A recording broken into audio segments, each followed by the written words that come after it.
Tungod sa nagkataas nga ihap sa teenage pregnancy sa Cagayan de Oro City, nagpahigayon ang Community Improvement Division sa LGU og adolescent sexuality sessions sa mga tulunghaan sa syudad. Ang detalye sa report ni James Pauloya. Sumala sa datos sa Community Improvement Division, Adolescent Health and Development Program sa Cagayan de Oro City, ang syudad ang nakatala og pinakadaghang kaso sa teenage pregnancy sa Region 10. Kung sa tuig 2021, anaa lang sa 1,200 ang teenage pregnancy rate sa syudad, karon miabot na sa kapin 1,300 ka mga batanon ang apektado niini. Sumala sa buhatan, usa sa mga nagunang rason niini ang kakulangon sa kahibalos sa mga risgo sa premarital sex. Busa, nagpahigayon sila og adolescent sexuality session sa mga tulunghaan sa syudad. Importante kiti ang knowledge.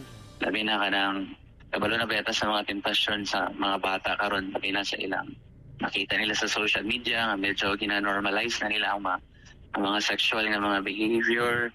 Sa Cagayan de Oro City National High School, kamatikdan sab kuno ang pagsaka sa ihap sa mga estudyante nga nabuntis ilabi pa sa panahon sa pandemya. Busa nagmugna sila karon og Population Development Club o PopDev, pinaagi sa peer educators aron maoy mangulo sa pagpasabot sa mga estudyante sa epekto sa teenage pregnancy. During the pandemic, last year of pandemic, we reported 3 cases.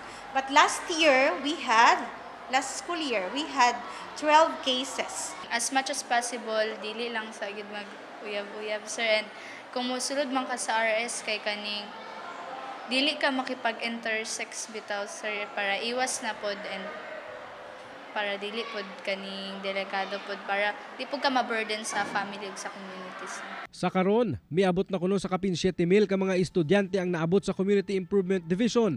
Apan target kuno nila nga mabisita ang tanang eskwelahan sa Cagayan de Oro City. Nagpadayon sab kuno ang ilang koordinasyon sa matag eskwelahan aron mas pakusgan pa ang advokasya kontra teenage pregnancy. Ang ato yung gina-promote is abstinence. Kaya nothing beats abstinence yun when it comes sa kanang prevention sa teenage pregnancy. Kauban si Jaybert Pairat sa kamera.